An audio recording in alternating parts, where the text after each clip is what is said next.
جو گاؤں میں آنے والے ہر پیاسے کو پانی پلایا کرتی تھی۔ ایک صبح اس نے دہلیز پر ایک کوڑی کو دیکھا جو کہانی کار کا قلم روانی کے ساتھ چلتا گیا اور کہانی صفحہ کرتاس پر بکھرتی رہی۔ ختم شد۔ جی تو ڈیئر لسنرز، فائنلی یہ کہانی اپنے اختتام کو پہنچی، اور کہانی کیسی تھی اس کا اظہار کرنے کی، بتانے کی کوئی خاص ضرورت تو نہیں ہے، مگر پھر بھی یہ رائٹر کا حق بنتا ہے کہ اس نے ہمیں ایک اچھی سی، بہت ہی خوبصورت سی، دل کو چھو لینے والی کہانی دی، تو ان کی تعریف تو بنتی ہے، اتنا تو ان کا حق ہے۔ تو مجھے کہانی بہت بہت بہت زیادہ پسند آئی، اور کہانی کی تعریف میں کیا کیا کہوں، بہت چھوٹی چھوٹی سی چیزوں کے ذریعے جو ہے وہ بہت کچھ سمجھایا اور بتایا گیا ہے۔ مختصر لفظوں میں کہوں تو ایک اچھے مسلمان، ایک حقیقی مسلمان اور ایک صرف نام کے مسلمان کی جو فرق ہے اس کو بتایا گیا ہے۔ ہمارے ہاں اکثر یہ ہوتا ہے کہ جو غیر مسلم ہیں وہ بہت سارے مسلمانوں کے رویے کو دیکھ کر اسلام سے، مذہب سے بیزار ہو جاتے ہیں، اور اس کی وجہ یہی ہے کہ مسلمان کا دین جو کہتا ہے وہ اس پر عمل نہیں کر رہے ہوتے، وہ اس کی ایک بالکل اپوزٹ تصویر جو ہے وہ غیر مسلموں کے سامنے پیش کرتے ہیں، جس کی وجہ سے غیر مسلموں کے دل میں ان کے لیے، ان کے دین کے لیے، ان کے مذہب کے لیے جو ہے وہ برائی آ جاتی ہے، نفرت پیدا ہو جاتی ہے۔ اور دوسری جانب ایک اچھے مسلمان کا بھی بتایا گیا ہے کہ ایک مسلمان کو کیسا ہونا چاہیے جو کسی غیر مسلم کو جو ہے متاثر کر سکے۔ تو بہت ساری چیزیں تھیں جو مذہب کے حوالے سے بہت اچھی تھی، بہت سچی تھی، اور منافقت سے کام نہیں لیا گیا، مطلب مسلمانوں کو ایسا کوئی ہائی لائٹ نہیں کیا کہ مسلمان سارے جتنے بھی ہوتے ہیں وہ بہت اچھے ہوتے ہیں۔ ان کی برائیاں بھی بتائی گئیں، اور ان برائیوں سے ہونے والے جو افیکٹس ہیں وہ بھی بتائے گئے، ہر چیز کو سمجھایا گیا۔ چودھری صبغت اللہ کے حوالے سے جس طرح سے بیان کیا گیا، جس طرح سے الشکور اور اس کے والد کا بیان کیا گیا، اس طرح سے ان لوگوں کی برائیاں دکھائی گئی مسلمانوں کی، کہ وہ لوگ جو منفی تاثر دیتے ہیں مسلمانوں کا، ان کا بھی بتایا گیا۔ اور پھر پروفیسر زید ابصار ہو گئے، اور ضامن مصطفیٰ اور اس کے والد ہو گئے، اور چودھری گھرانہ ہو گیا، ان لوگوں کا بھی بیہیویئر دکھایا گیا کہ وہ غیر مسلموں کے ساتھ کس طرح تھے اور ان کے رویے نے کیسا اثر ڈالا۔ میں مختصر اس لیے بتا رہی ہوں کہ کہانی کا ڈوریشن آلریڈی بہت طویل ہو چکا ہے ایپیسوڈ کا، تو بہت زیادہ طویل میں کرنا نہیں چاہتی، اور بہت مشکل ہے ان سب چیزوں کا ایک ایک کر کے احاطہ کرنا، تعریف کرنا، میرے پاس اتنے الفاظ نہیں ہیں، اور وہ اتنے طویل ناول کی وہ ساری باتیں، ایک ایک چھوٹی چھوٹی چیز جو ہے وہ میں یہاں پر بیان نہیں کر سکتی کہ کب کب کس ایپیسوڈ میں کون کون سی بات، کون کون سی چیز جو ہے وہ مجھے اچھی لگی، کس کس چیز نے انسپائر کیا، لیکن بہت ہی اچھے طریقے سے بہت سارے پہلوؤں کو، ڈھیر سارے پہلوؤں کو جو ہے وہ اجاگر کیا گیا اور پوائنٹ آؤٹ کیا گیا۔ یہ عقل مندوں کے لیے اشارہ کافی ہوتا ہے کہ وہ ان چیزوں کو سمجھیں، جانیں، اور اپنے رویوں پر جو ہے وہ تبدیلی لے کر آئیں، تاکہ غیر مسلم جو ہیں وہ ہم سے بدظن نہ ہوں، وہ بھی سمجھیں، اور کبھی بھی کسی کے مذہب کی تحقیر یا توہین نہیں کرنی چاہیے۔ جیسے ہمیں اپنا مذہب، اپنا دین پسند ہے، ایسے باقی سب کو بھی ہوتا ہے، تو اپنے الفاظ سے ان کی دل آزاری نہیں کرنی چاہیے۔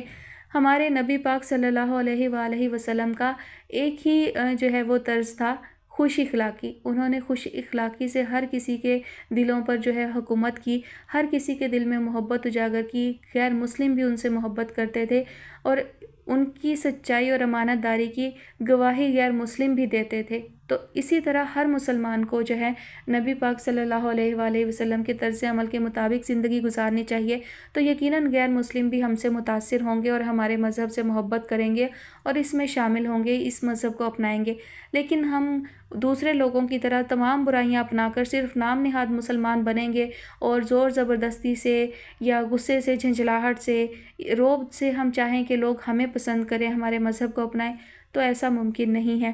بہرحال کہانی بہت بہت بہت زیادہ اچھی تھی، البتہ تھوڑی سی چیزیں جو ہیں وہ مجھے ابھی بھی کھٹک رہی ہیں، جیسے کہ مولوی عبدالرحیم اور وہ عبدالواحد والے معاملے۔ عبدالواحد نے تو چلیں گناہ کیا تھا تو اس کو تو سزا ملنی ہی ملنی تھی، لیکن مولوی عبدالحکیم ہی شاید نام تھا، میرے ذہن سے نکل رہا ہے اب، عبدالرحیم، مولوی عبدالرحیم جو ہے ان کے ساتھ جو ہوا تو اس کا بھی تھوڑا سا یعنی خلاصہ ہونا چاہیے تھا، یعنی انہوں نے گناہ نہیں کیا تھا تو ان کو آزادی ملنی چاہیے تھی۔ لیکن یہ ایک پہلو بھی اجاگر کیا رائٹر نے کہ بہت ساری جگہوں پر ایسا ہوتا ہے کہ انسان برا نہیں ہوتا، لیکن اس پر الزام لگ جاتا ہے، اس کو پھنسا دیا جاتا ہے۔ ہمارے ہاں بھی ایک بہت بڑا تاثر ہے کہ مولوی جو ہے وہ غلط کام کرتے ہیں۔ دیکھیں، کام کوئی بھی غلط ہو وہ غلط ہوتا ہے، اور اسے کرنے والا غلط ہوتا ہے، پھر وہ چاہے مولوی ہو چاہے نہ ہو، چاہے وہ مسلم ہو غیر مسلم ہو، غلط کام غلط ہی ہوتا ہے اور اس کی سزا اسے ملنی ہی چاہیے۔ جیسے عبدالواحد نے، اس نے اپنی غیرت میں آ کر اس آدمی کو قتل کیا، مار دیا، وہ ایک طرح سے اس کا درست قدم تھا، اس نے اپنی بہن کی خاطر اس نے کیا، عزت غیرت کے نام پر اس نے کیا، اور اس جیسے مجرم کو سزا ملنی بھی چاہیے تھی۔ اور ہمارے ہاں قانون جو ہے وہ انصاف دینے میں بہت تاخیر کر دیتا ہے، تو اس وجہ سے بھی لوگ جو ہے وہ خود انصاف کرنے یا خود اپنا حق لینے، بدلہ لینے پر جو ہے وہ یقین رکھتے ہیں۔ لیکن بہرحال گناہ گناہ ہی ہوتا ہے، تو قانون کو اپنے ہاتھ میں لینا جائز نہیں ہوتا، تو اس کو تو سزا ملنی تھی۔ لیکن مولوی عبدالرحیم کے ساتھ تو جو ہے وہ زیادتی ہو رہی تھی، تو تھوڑا سا اس کا بھی خلاصہ ہونا چاہیے تھا کہ وہ رہا ہو جاتے، کچھ ایسا ہو جاتا۔ اور جناب امطل کی دوست حفصہ کو بھی دوبارہ سے ظاہر نہیں کیا گیا، کم از کم امطل کی شادی پر تو جو ہے اس کو سامنے لے آنا چاہیے تھا دوبارہ سے، جیسے اس سے ملنے کے لیے گیا تھا عبدالہادی، اس کا ذکر، اس کا تذکرہ ہوا تھا، تو وہ ایک اس کی کلوز فرینڈ تھی، تو اس کی یونیورسٹی فیلوز کو جو ہے اس کی شادی میں آنا چاہیے تھا، بلانا چاہیے تھا۔ باقی بہت ساری چیزیں تھیں جو مجھے بہت اچھی لگیں۔ اطہر کا معاملہ البتہ مجھے سمجھ نہیں آیا، وہ کہانی میں کہیں بھی شو نہیں تھا، لیکن آخر میں آ کر پتہ نہیں یہ کیسے کیا کیا رائٹر نے، اس کا تھوڑا سا ہی صحیح کردار جو ہے وہ اس طرح سے سامنے آیا کہ وہ بھی امطل سے محبت کرتا تھا، جبکہ پوری کہانی میں اس کا کہیں نہیں تھا۔ اور نہ مجھے یہ اندازہ ہو سکا کہ اسود کو یہ کیسے پتہ چلا کہ کال کرنے والا اطہر تھا، یہ چیز بھی معلوم نہیں ہو سکی، تھوڑی سی الجھن یہ رہ گئی۔ رحیمہ کے لیے بہت برا لگا، رحیمہ احمد کے لیے بہت دکھ ہوا کہ اس ہستی نے محبتیں بانٹیں، احسار بانٹا، خلوص بانٹا، اور اس نے اتنا اس کو مطلب تھا کہ اپنی اس بیٹی کے لیے اتنی تڑپ تھی اس کے اندر، اور وہ اس کے لیے تڑپتی ہی چلی گئی، تو یہ بڑا دکھ ہوا اس کی موت کا۔ اس کو ایک خوشی تو مل جاتی، وہ صرف اپنی بیٹی کو خوش اور محفوظ دیکھنا چاہتی تھی، جو وہ نہیں دیکھ پائی، اور اسی دکھ میں اسی غم میں مر گئیں، تو ان کی زندگی میں کم از کم ایک خوشی ان کو مل جاتی جس کے لیے انہوں نے اتنی جد و جہد کی، اور وہ بلکہ یہ دکھ لے کے گئیں کہ ان کی بیٹی کو جلا دیا گیا، تو یہ بات جو ہے بہت تکلیف دہ تھی۔ اور اس بات کا بھی نہیں خلاصہ ہوا کہ امطل سے کوئی میسیج اس کی ماں کے لیے ریکارڈ کروایا گیا، تو وہ اس کو سنوایا گیا یا نہیں سنوایا گیا۔ اگر سنوایا گیا تو وہ ٹھیک ہو جاتی، بہتر ہو جاتی، سنبھل جاتی کہ ہاں میری بیٹی ہے، زندہ ہے، تو وہ جینے کی امنگ ان کے اندر پیدا ہو جاتی۔ تو اور دوسرا یہ کہ اگر وہ میسیج ان تک سنوایا پہنچایا بھی کیسے گیا، کیونکہ ظاہر ہے ڈائریکٹلی تو وہ نہیں کر سکتے تھے، تو تھوڑا سا اس حوالے سے بھی ڈاؤٹ رہا۔ اور یہ کہ جگدیش نے جو ہے اپنی بہن کی ڈیڈ باڈی کیوں نہیں مانگی، مطلب اس نے چاہے پردیپ کو کہہ بھی دیا تھا، لیکن انتم سنسکار تو اس نے کرنا تھا نا، اس نے تو اس کی موت پہ واویلا بھی مچانا تھا، تو وہ جو سین ہے نا وہ نہیں ہوا۔ اور پوسٹ مارٹم کے بغیر جو ہے وہ کیسے انہوں نے یعنی کر دی، چلو وہ تو انہوں نے کہا کہ انہوں نے پیسہ وغیرہ لگایا اور کیا یہ سارا کام، لوگوں کو خرید کر انہوں نے ساری چیزیں ہینڈل کی، لیکن یہ سمجھ نہیں آیا کہ جگدیش نے ڈیڈ باڈی لیے بغیر اپنی بہن کا انتم سنسکار کیسے کر دیا، مطلب اس کے بغیر کیا ہو گیا یہ سارا کچھ، اور کہہ دیا گیا کہ جی شمشان گھاٹ میں جو ہے اسے جلا دیا گیا اور بس راکھ اس کے حوالے سپرد کر دی گئی۔ تو یہ تھوڑی سی کنفیوژن مجھے ہوئی چند ایک چیزوں پر۔ اگر آپ میں سے کسی کو سمجھ آئی ہو، کہیں سے اندازہ ہوا ہو یا کوئی آئیڈیا آپ کے دماغ میں ہو تو ضرور بتائیے گا۔ ناول آپ کو کیسا لگا کامنٹ سیکشن میں ضرور بتائیے گا۔